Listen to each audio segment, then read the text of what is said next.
They violated the galaxy's ancient law, never provoke humans. HFY Sci-Fi Epic. Before we dive into this epic tale, drop a quick hi in the comments.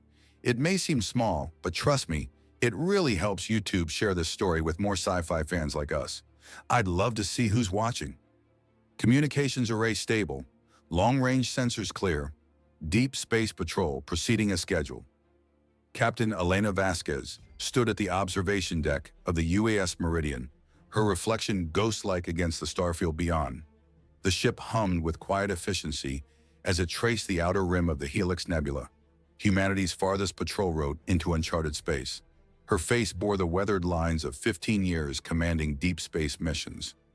No decorations, no fanfare, just duty carried in silence through the void where most species feared to venture. "Maintain heading," she ordered, voice steady but carrying the weight of isolation. "Continue passive scans." The Meridian was alone out here, as humanity preferred it. 2 years into a 5-year patrol, cataloging anomalies and ensuring the ancient boundaries remained undisturbed. They were the Watchers, the silent guardians of laws older than most civilizations. Crew complement, 47 souls. Mission status, 847 days active. No incidents reported. Lieutenant Commander Marcus Chen looked up from his station, concern etching his features. "Captain, I'm detecting unusual gravitational distortions. Sector 7 Alpha. Pattern suggests artificial origin." Vasquez moved to the central display. "Show me." The holographic map flickered to life, revealing a cluster of energy signatures moving in formation. Too organized to be natural, too large to be merchant vessels. Range?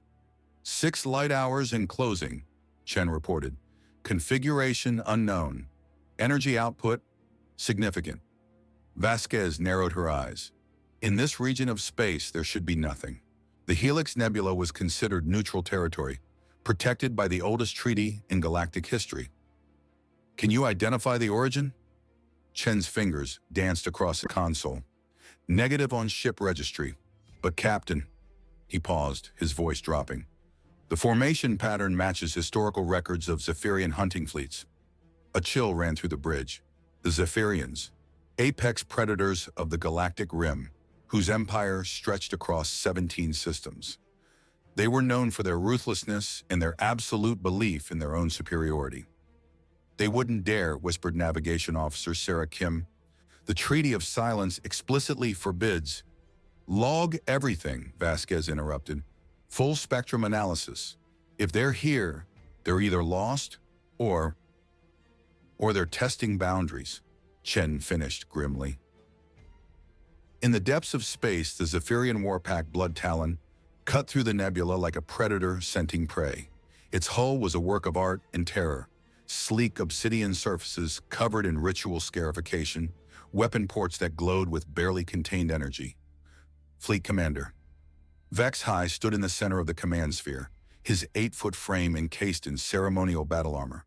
His species had evolved from apex predators, and it showed in every line of his body: razor-sharp claws, predatory eyes that could see across multiple spectrums, and a mind honed by 1,000 years of conquest. "Scanning array reports unknown vessel in Sector 7 Alpha," hissed his second claw, Morthan.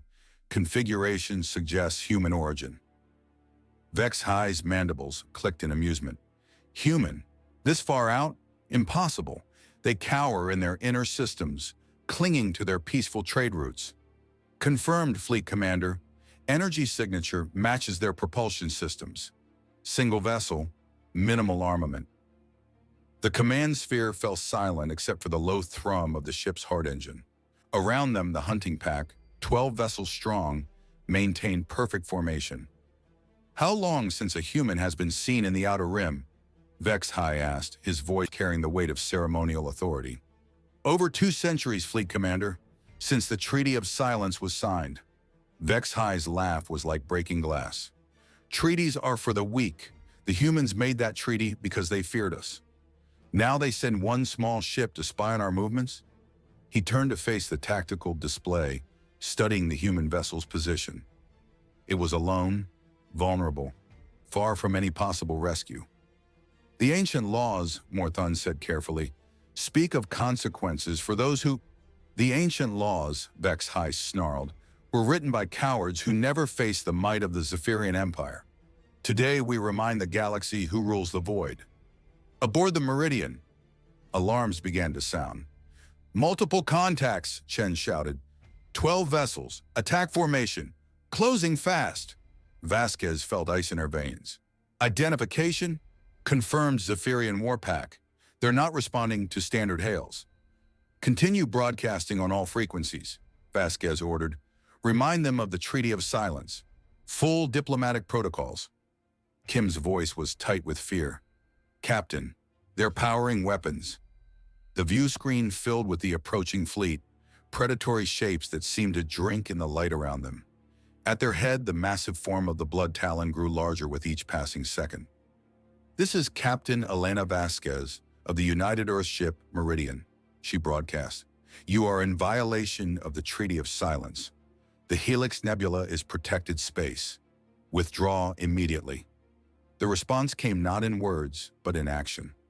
The first plasma bolt struck the Meridian's starboard hull, tearing through armor plating like tissue paper. The ship shuddered, throwing the crew against their stations. Shields up, evasive maneuvers, Vasquez commanded, gripping the command rail as the ship banked hard to port. Shields at 60%, reported Chief Engineer Torres. Hull breach on decks 4 through 6. Another volley struck home. This time, the engineering section took the hit. The lights flickered, and the steady hum of the ship's systems faltered. They're not trying to disable us, Chen said, his voice hollow. They're trying to destroy us. Vasquez stared at the tactical display. 12 enemy ships against 1. No chance of victory, no hope of escape. But there was something else she could do. Something that would matter more than their survival. Chen, are you getting all of this on the emergency beacon? Yes, Captain. Full tactical record, enemy identification, treaty violation, all of it. Good. She turned to face her crew, seeing the fear in their eyes, but also the determination. They were human. They understood duty. Launch the beacon, maximum burn, direct course to Earth. Captain? Kim's voice was barely a whisper. They want to break the ancient laws? Fine. But they're going to learn why those laws exist in the first place? The emergency beacon, a small, heavily armored capsule containing the Meridian's full sensor logs, shot away from the dying ship at near light speed. It would reach Earth in 3 months. The Meridian wouldn't last 3 minutes. The third salvo was the killing blow. Plasma beams carved through the ship's spine, venting atmosphere and hope into the void. The Meridian listed to starboard, her lights failing, her voice forever silenced. But the beacon was away. The message was sent. The galaxy was about to remember why ancient laws should never be broken. On the bridge of the Blood Talon, Vex High watched the human ship die with satisfaction. Record this moment, he commanded. Let it be known that the Zephyrian Empire bows to no treaty, fears no consequence. Fleet Commander, Morthon said carefully, our sensors detected an emergency beacon launching from the human vessel before it was destroyed. Vex High's predatory grin widened. Excellent. Let them send word of their defeat. Let the galaxy know that the ancient laws are meaningless before Zephyrian might. He had no idea what he had just awakened. 3 months later, in the depths of Earth's moon, something stirred. The Luna Command Complex had been built during humanity's expansion into the stars. A vast network of tunnels and chambers carved into the lunar bedrock. Most of it had been sealed for centuries, forgotten by all but the keepers of the oldest secrets. In the deepest chamber, where the walls bore inscriptions in languages that predated human civilization, a single console began to glow. Director Sarah Chen, no relation to the Marcus Chen who had died aboard the Meridian, stood before the ancient interface, her hands trembling as she processed the beacon's data. Confirmed treaty violation, she whispered to the empty chamber. Unprovoked attack on protected vessel, civilian casualties. Target, Zephyrian Empire. The console pulsed once, then displayed a single line of text in humanity's oldest written language. Protocol Omega authorized. Around her, the sealed chambers began to wake. Lights that hadn't shone for 300 years flickered to life. Air recyclers hummed, and deep in the lunar core, something vast and patient began to move. Chen reached for the communication array, her fingers steady despite the magnitude of what she was about to do. "This is Luna Command to all stations. Protocol Omega is now active. The ancient law has been violated. Prepare for full awakening." The message went out across the solar system, carried by relays hidden in asteroids, encoded in the rotation of space stations, whispered through quantum entanglement networks that most of humanity had forgotten existed. On Mars, in the depths of Olympus Mons, sealed hangar bays began to cycle open for the first time in 3 centuries. The ships within were unlike anything in the current human fleet, sleek, deadly, and powered by technology that the galaxy believed humanity had never possessed. In the asteroid belt, mining stations revealed their true nature as weapons platforms. Their industrial facades fell away like shed skin, exposing arrays of technology that could crack planets. And on Earth itself, in the deepest trenches of the Pacific Ocean, something that had slept for longer than recorded history began to rise. Admiral James Harrison stood in the ready room of the U.S. Retribution, studying the tactical display with the calm focus of a man who had prepared his entire life for this moment. The ship around him was a legend made real, one of the deep fleet vessels that officially didn't exist. "Status report," he said quietly. "All deep fleet assets are operational," reported his aide, Commander Lisa Park. 17 heavy cruisers, 43 destroyers, and 12 of the Omega-class dreadnoughts. Full combat readiness achieved. Harrison nodded. The Deep Fleet, humanity's hidden sword, forged in the fires of the last Great War and kept secret even from most of Earth's government. They were the enforcers of the ancient laws, the guardians of treaties written in blood and starlight. Intelligence on the Zephyrian Empire?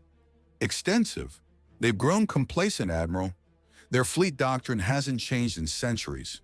They still believe in overwhelming force and ritual combat. They have no idea what's coming. Harrison allowed himself a grim smile. They broke the Treaty of Silence. They murdered a patrol crew in protected space. They chose to remind the galaxy of the old ways.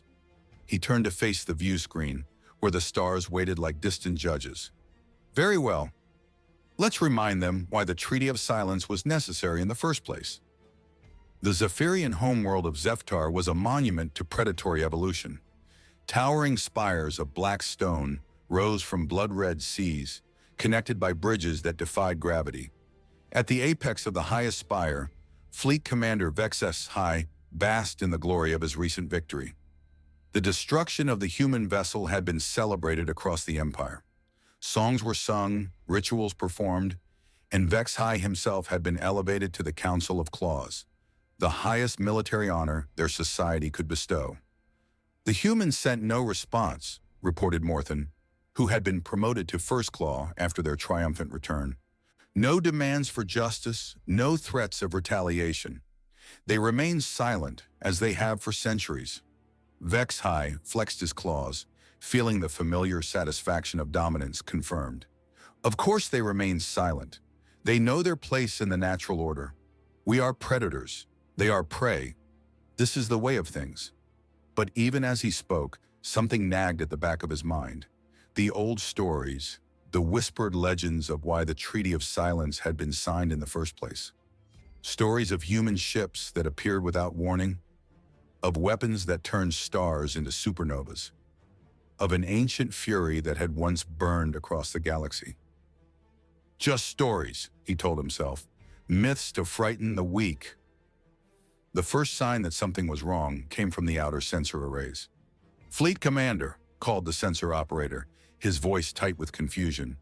"We're detecting massive gravitational distortions throughout the outer system. Pattern is unknown." Vex HFY moved to the tactical display, his predatory instincts suddenly alert. "Show me." The holographic star map flickered, then revealed something that made his blood freeze. Ships, dozens of them, had appeared at the edge of the Zeftar system. Not emerged from hyperspace, not dropped out of warp. They had simply appeared. "Configuration?" he demanded. "Unknown, Fleet Commander. energy signatures are unprecedented. They're not broadcasting any identification, but the operator's voice trailed off. But what? Fleet Commander, the quantum resonance patterns match theoretical projections for human deep fleet vessels. The command center fell silent. Deep fleet was a myth, a legend whispered in the darkest corners of the galaxy. The secret sword of humanity, forged in the fires of the treaty wars and hidden away when the ancient laws were written. Impossible, Vex High breathed. The deep fleet doesn't exist. But even as he spoke, the tactical display updated. The human vessels were moving, not in the cautious formations of explorers or the desperate charges of the outgunned, but in the precise, inevitable advance of apex predators who had found their prey. All fleets to battle stations, Vex High commanded, his voice carrying the authority of a lifetime of victories. Launch the war packs, ready the planetary defenses. If the humans want to test themselves against the Zephyrian Empire, they will learn the price of challenging the apex predators of the galaxy. But deep down, in the primitive part of his brain that still remembered when his species had been prey, a voice whispered that he had made a terrible mistake. The U.S. Retribution cut through space like a blade of dark metal and deadly purpose. Around her, the deep fleet maintained perfect formation, ships that moved with the fluid grace of creatures born to hunt. Admiral Harrison stood on the bridge, watching the Zephyrian homeworld grow larger on the view screen. Behind him, his crew worked with the quiet efficiency of those who had trained for this moment their entire lives. Enemy fleet deployment? He asked calmly. 17 war packs moving to intercept, reported Commander Park. Standard Zephyrian formation, apex predator doctrine, designed to overwhelm through superior numbers and firepower. Harrison nodded. They're still fighting the last war. Activate the silence protocol. The order rippled through the deep fleet. One by one, the human ships seemed to fade from existence, not disappearing, but becoming something less than real. Shadows that moved between the spaces where light could not reach. On the bridge of the Zephyrian flagship Apex Hunter, Fleet Commander Vex High stared at his tactical display in growing horror. The human ships were gone, not destroyed, not retreating, simply absent from sensors while somehow still being there. What kind of technology is this? He demanded. Unknown, Fleet Commander. It's as if they exist in a different phase of reality. Our weapons can't lock onto them, but they can still. The first human attack wasn't a blast of energy or a kinetic projectile. It was something far more terrifying. Perfect silence. One moment, the war-packed Blood Fang was racing toward the human fleet, its crew preparing for glorious battle. The next moment, it was drifting in space, all systems dead, its crew frozen in temporal stasis. Not destroyed, neutralized. How? Vex High whispered. The answer came from the darkness between stars. The human ships began to reappear, emerging from their silence like nightmares made manifest. They moved with impossible precision, each vessel striking with surgical accuracy. They didn't attack to destroy, they attacked to demonstrate. Warpack after warpack found itself helpless. Systems disabled, crews unharmed but utterly powerless. The Zephyrians, who had ruled through fear and overwhelming force, were being systematically dissected by an enemy that fought with the calm precision of a master surgeon. Fleet Commander! The communications officer's voice was tight with panic. We're receiving a transmission from the human flagship. Put it through, Vex High commanded, his voice hollow. The view screen flickered, then revealed the bridge of the Retribution. Admiral Harrison stood at its center, his uniform bearing no decorations, his face carrying the weight of terrible authority. Fleet Commander Vex High, Harrison said, his voice carrying across the void like a judgment. I am Admiral James Harrison of the Earth Deep Fleet. You have violated the Treaty of Silence. You have murdered innocents in protected space. You have broken the ancient laws. Vex High found his voice. We are the Zephyrian Empire. We bow to no treaty, fear no consequence. You think your tricks and shadows frighten us? Harrison's expression didn't change. The Treaty of Silence was not created to protect you from us, Fleet Commander. It was created to protect you from yourselves. You have chosen to remind the galaxy of the old ways. Very well. Let me remind you why those ways were abandoned. The transmission ended. Around the Zephyrian homeworld, the human ships took up positions with mathematical precision. They didn't threaten the planet.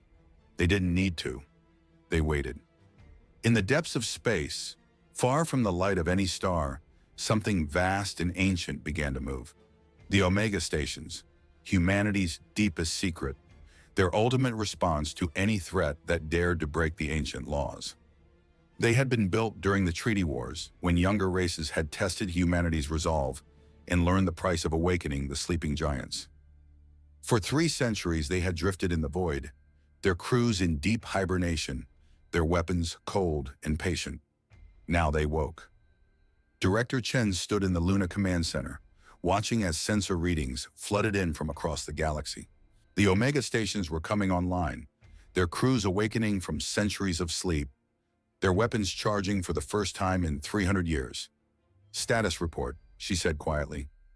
All 12 Omega Stations are active, reported her aide. The Terminus Array is powering up. Estimated time to full readiness, 6 hours. Chen nodded grimly.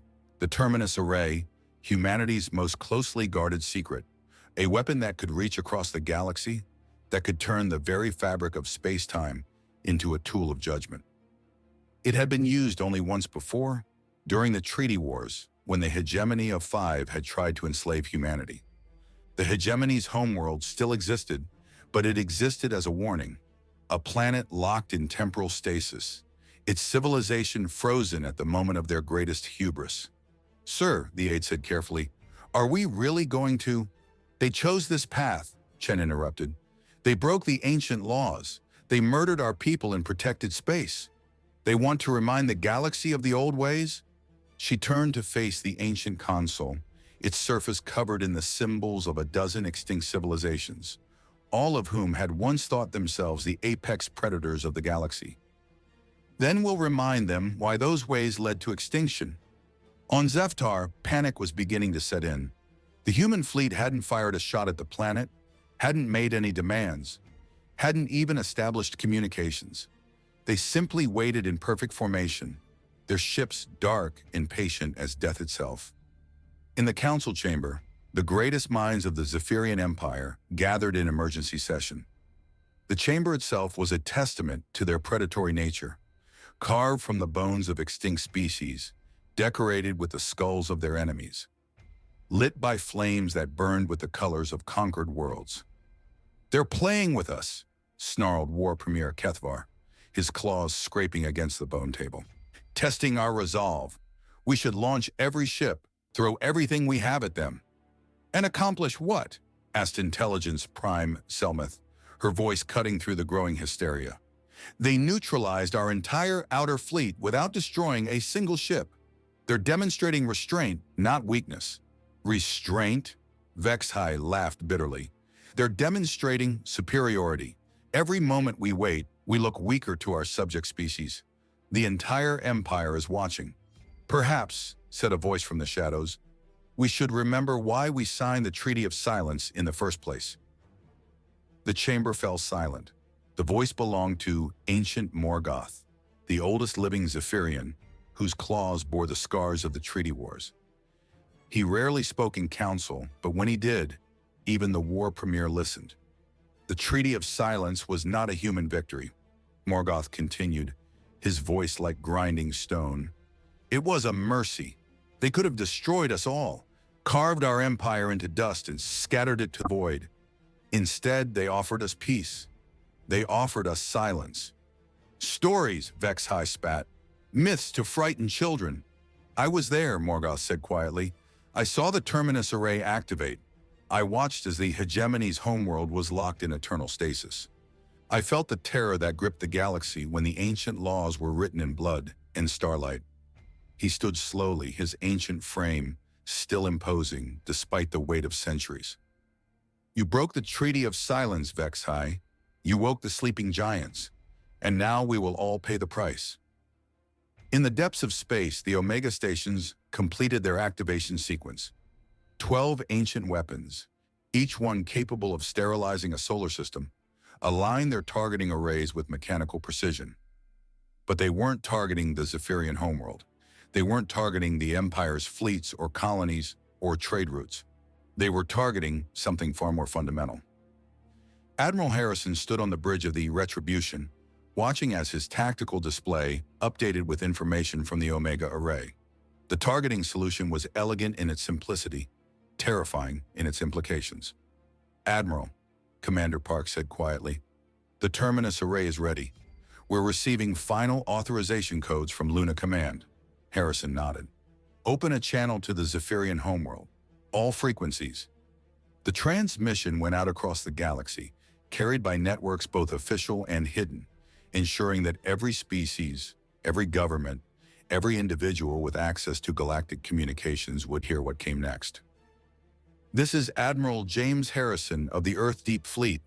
His voice carried across the void like a final judgment.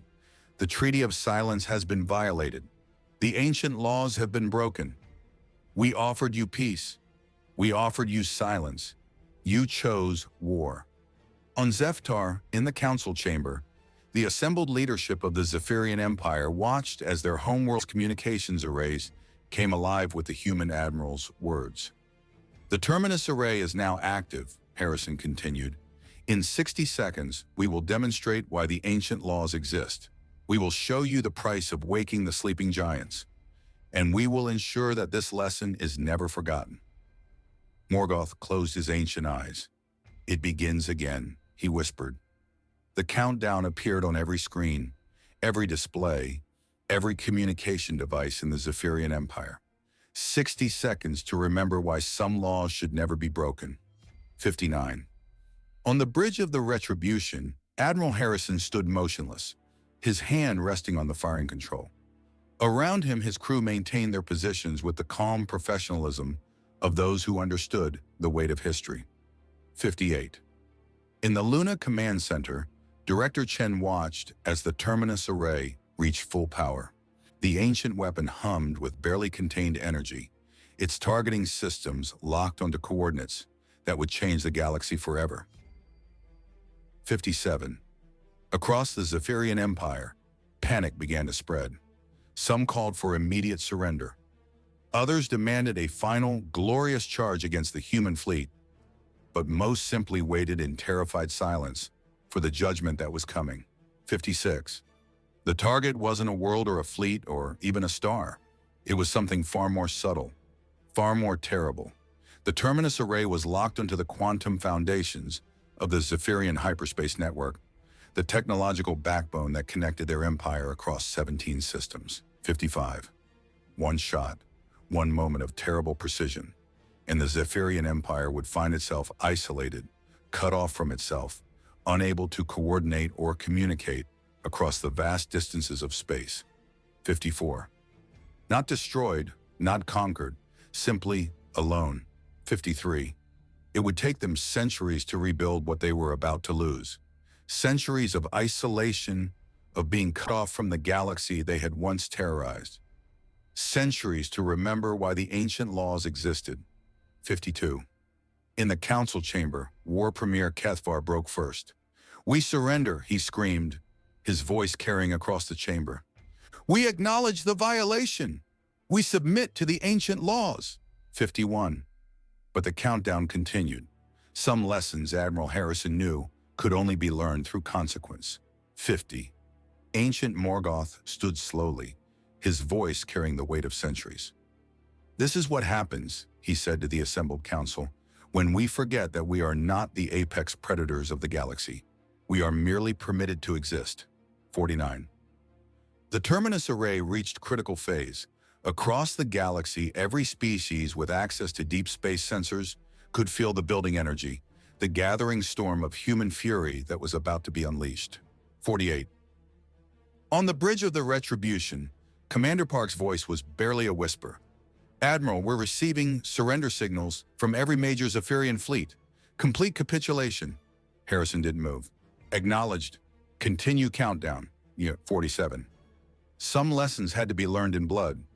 Others had to be learned in isolation.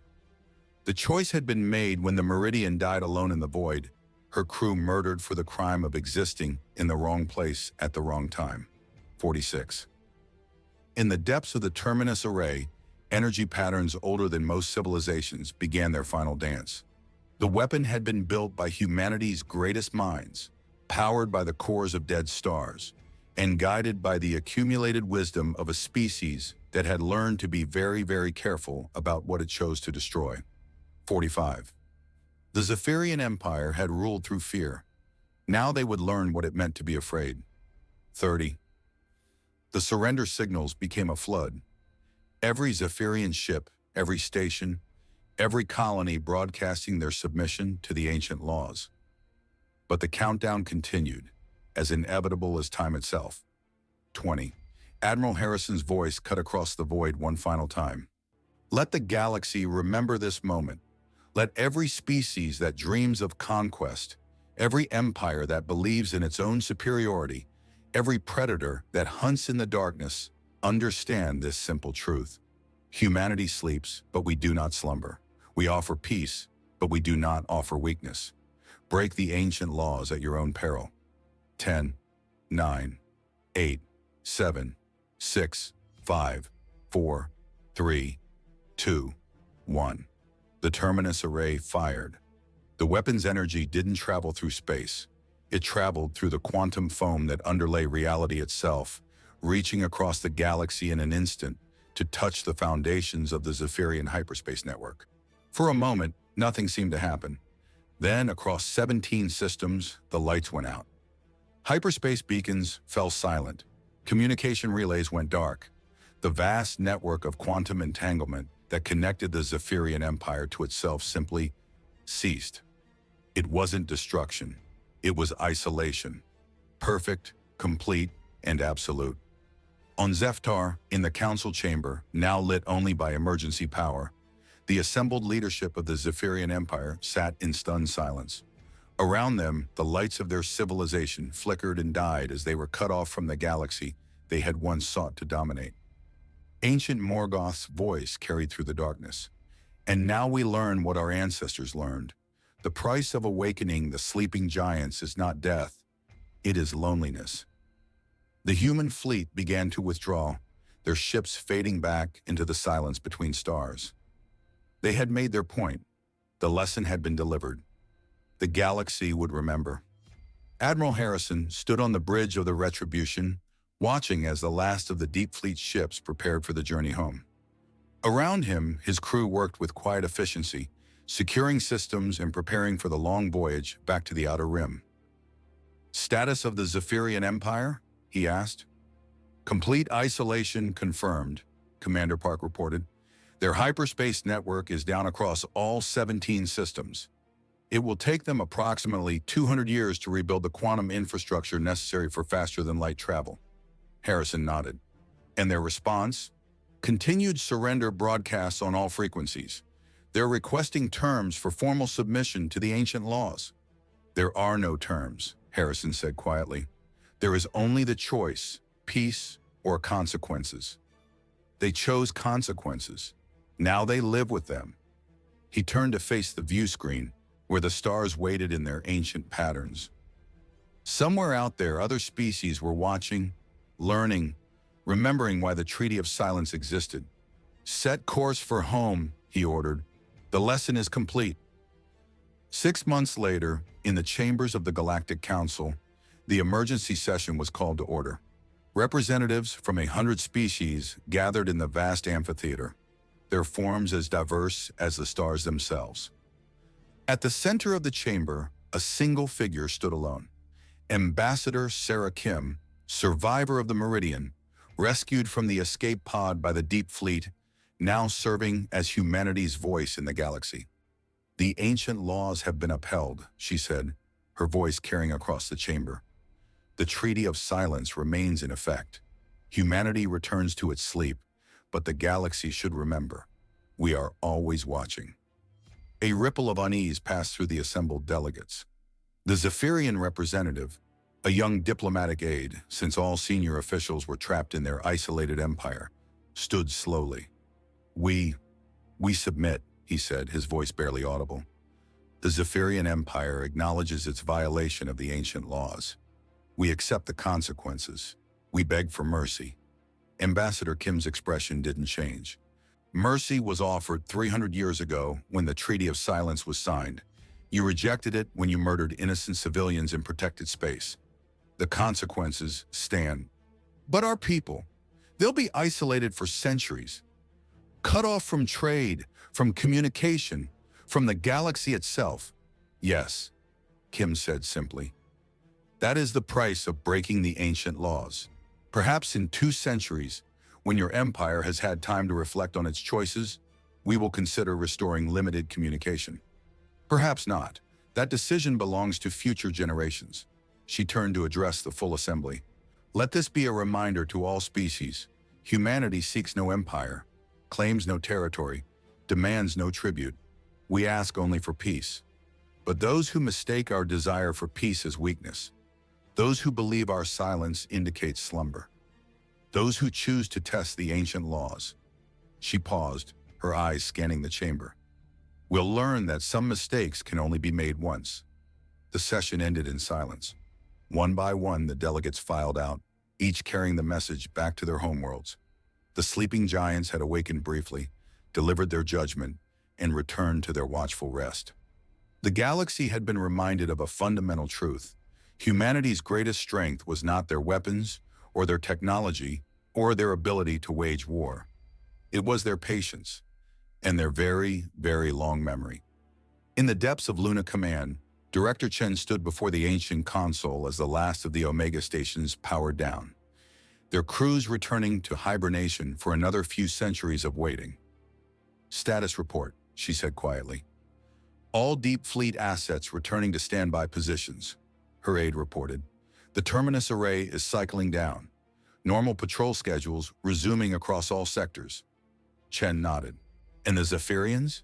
Completely isolated. Their empire is fragmenting into individual system states, each cut off from the others. It will take them generations to even begin rebuilding their faster-than-light capability. Good.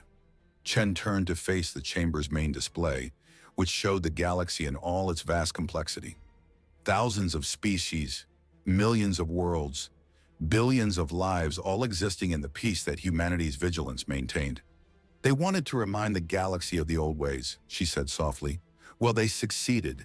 The galaxy has been reminded why those ways were abandoned, why the ancient laws exist, why humanity watches the darkness. She walked to the chamber's exit, pausing at the threshold to look back at the ancient symbols carved into the walls.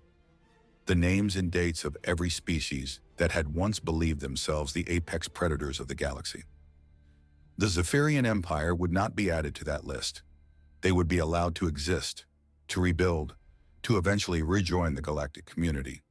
But they would do so with the knowledge that they had been judged, found wanting, and shown mercy only because humanity chose to be merciful. It was a lesson the galaxy would not soon forget. The ancient laws would endure, the Treaty of Silence would hold, and humanity would continue its patient watch over the stars, sleeping but never slumbering, peaceful but never powerless. The sleeping giants had spoken. The galaxy had listened, and in the darkness between the stars, humanity waited once more. The patrol routes resumed their ancient patterns. The deep space monitors returned to their silent vigil. The outer rim stations continued their endless watch, recording, cataloging, and ensuring that the boundaries of civilized space remained secure. Captain Elena Vasquez was gone, but her sacrifice had not been in vain. The emergency beacon from the Meridian had done more than alert Earth to the Zephyrian violation. It had reminded the galaxy why certain laws were written in blood in starlight. In the archives of Luna Command, her name was added to the roll of honor. Those who had died to maintain the peace that billions took for granted. Beside her name were listed the names of her crew: Marcus Chen, Sarah Kim, Chief Engineer Torres, and 43 others who had paid the ultimate price for the galaxy's stability. They would be remembered, they would be honored, and they would be avenged. The Zephyrian Empire, once spanning 17 systems in a web of conquest and terror, now existed as isolated pockets of civilization, each system cut off from the others by the quantum wounds inflicted by the Terminus Array. Their grand fleets sat in dock, unable to travel beyond their local space. Their vast communication networks had been reduced to primitive radio signals that would take years to reach neighboring systems. Fleet Commander Vex High, architect of the violation, lived out his remaining days in exile on a remote moon, his once proud empire crumbling around him. In his final transmission to the galactic community, a message that would take decades to reach its destination through conventional means, he spoke words that would echo through history. We thought we were the apex predators of the galaxy. We were wrong. We were merely permitted to exist, and we forgot the terms of that permission. Let no species make the same mistake we did. The humans do not conquer. They do not need to. They simply are, and that is enough.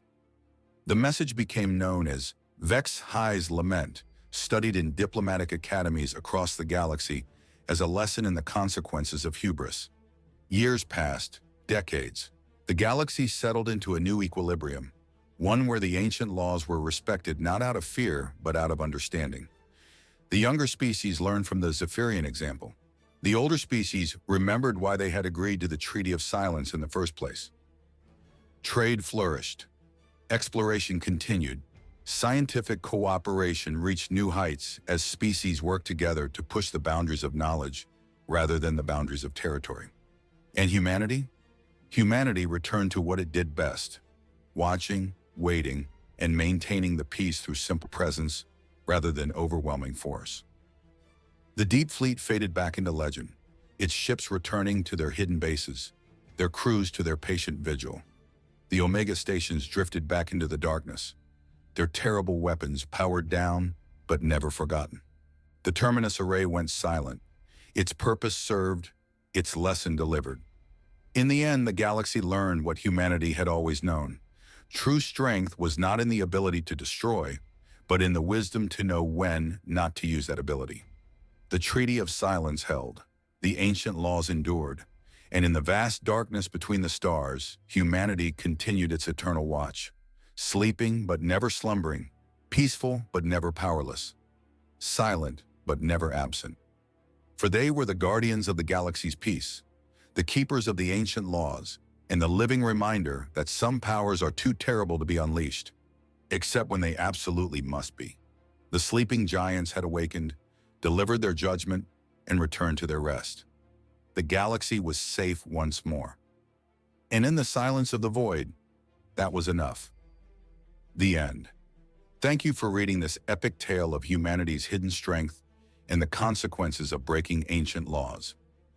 The galaxy sleeps peacefully tonight, watched over by guardians who understand that the greatest victory is the war that never needs to be fought.